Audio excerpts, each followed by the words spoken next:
where you have had this kind of awe-inspiring, open-hearted feeling, like this recognition of a higher meaning and order of what's happening in your life, with tears in your eyes or goosebumps up your spine, sort of a awe, a wow, an inspirational moment, almost a speechless moment. Well, I don't know if you've ever taken the time to actually document the moments you have and when they occur and what's in your mind, what's the content of your mind at the time.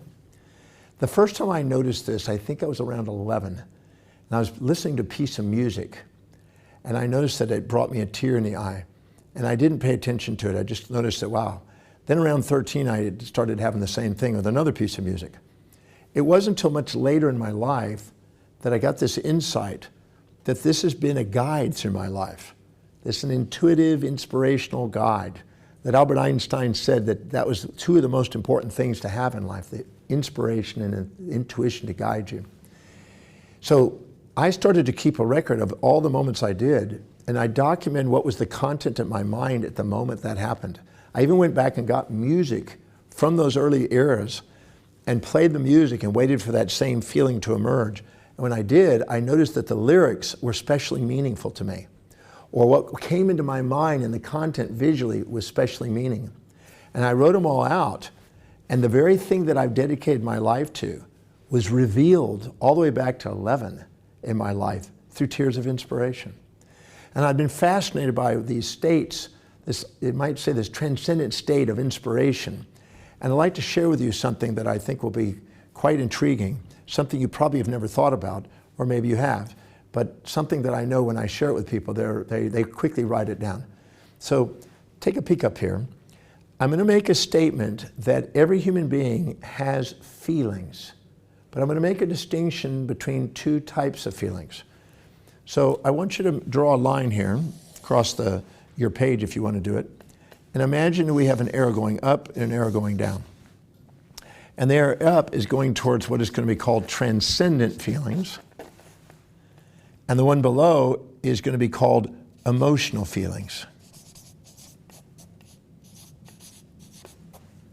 So this is transcendent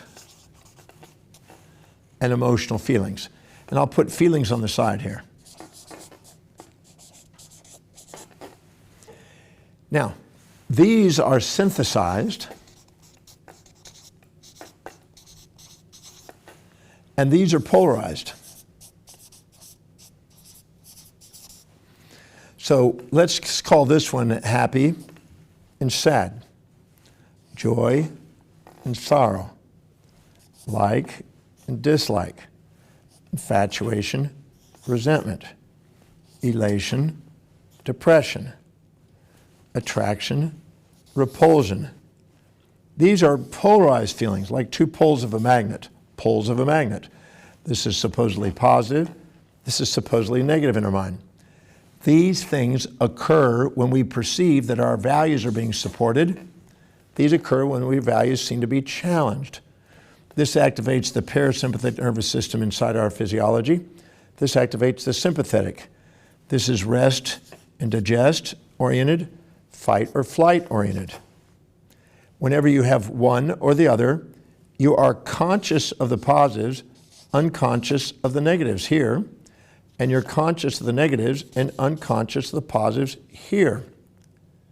But what happens if all of a sudden you're seeing both sides? This is where you're conscious of the positives and conscious of the negatives simultaneously. So this is a synchronicity and synthesis of both sides, the positive and the negative. I call it synthesis and synchronicity of opposites. The feelings here are not half of it. It's not when our consciousness is divided up where you see only one side. It's when you see both sides simultaneously. This shows up, and I've now had the opportunity in my Breakthrough Experience program, which I've done 1,080 times around the world, taking tens and tens of thousands of people through this. Well, the moment we actually are able to see both sides by asking quality questions that allow us to see both sides, we actually have a true gratitude. Now, this gratitude is sometimes called grace. This is different than the gratitude when things support us. If somebody comes up to us and gives us what we want, and supports our value, we go, thank you, thank you, thank you. And if somebody comes over here and takes what we want or gives us what we don't want, we go, screw you, screw you, screw you kind of thing. But if all of a sudden you see both at the same time, you discover a hidden order and you rise above the paradox of opposites and see both sides and realize that's where maximum growth actually occurs. See, if somebody gives you what you want every time you want, you stay juvenilely dependent. If somebody challenges you and gives you the negative side more than the positive side, you end up becoming precociously independent. You want to avoid it. You're independent from that which is challenging. You're dependent on that which is supporting. So you end up splitting yourself into a child and an old man, you might say, or an old adult, where if you put them together, you become present. And this grace state, or gratitude, is a perfectly equilibrated mind, a synthesis and synchronicity of opposites of perception. This kind of like this gratitude is like a key that opens up the gateway of the heart, and out comes love. Now, many people think that infatuation is love, which is a dopamine rush and a serotonin high, but this love has a balanced chemistry. And the reason I know that it exists is because taking tens and tens of thousands of people through the breakthrough experience and having them do my method, the DeMartini method, and taking them to this state of transcendence, they end up having gratitude and love simultaneously. Gratitude and love of the heart, you might say. You literally feel an opening right here in the chest cavity. That brings about an inspiration. And what happens the moment you get inspired, because you see the hidden order of the pairs of opposites. And this state right here brings a balance of autonomics. And when the moment it brings a balance of autonomics, it brings this state that I was telling you about at the beginning, this moment of tears of gratitude and chills up the spine. And when that occurs, it's a confirmation that you're seeing things as they are, not as you subjectively bias and imagine them to be. A subjective bias means you have an opinion that's one side or the other skewed.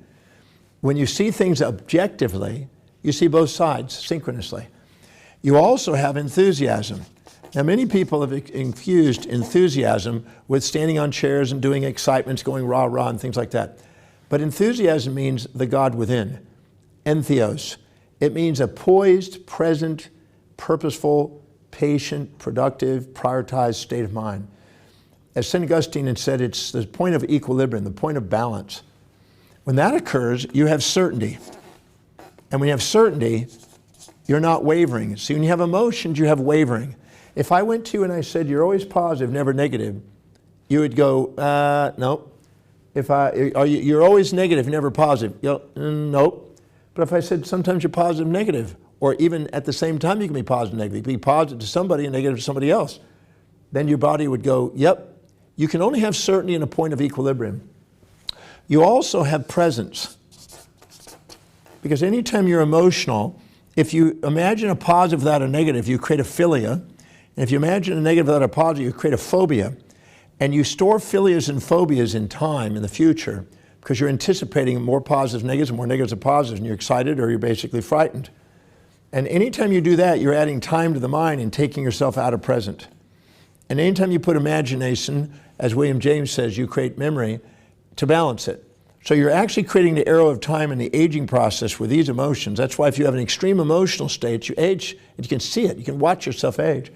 But the second you have gratitude and love of the heart, inspiration of the mind, enthusiasm as the body, and certainty and presence in the state of your mind, these are the transcendentals.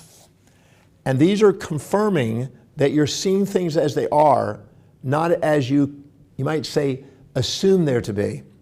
And many times people have the fantasy, when you're in a stressful situation, you start skewing and distorting your reality.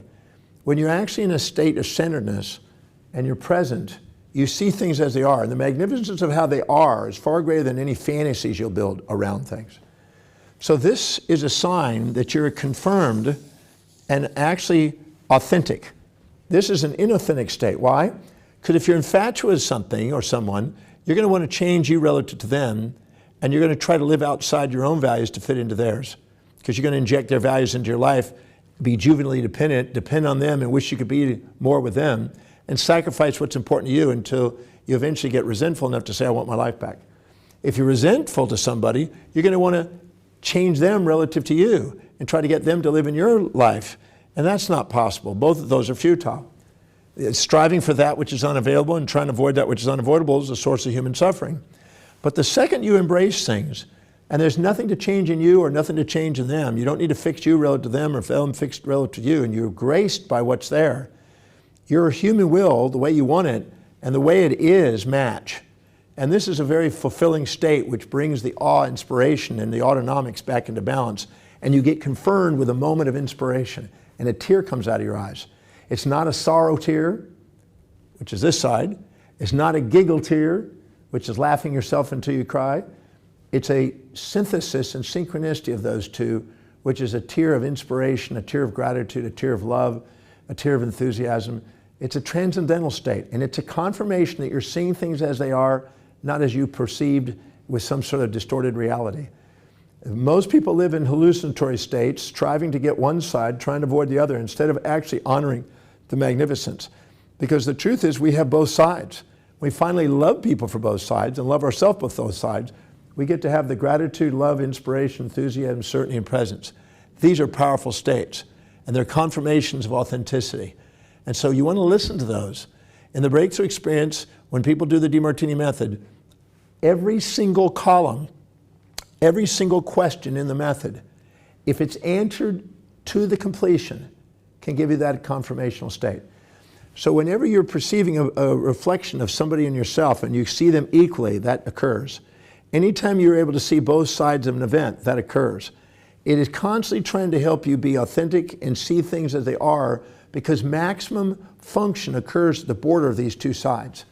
Maximum growth and development occurs when these two sides are born together and merged together.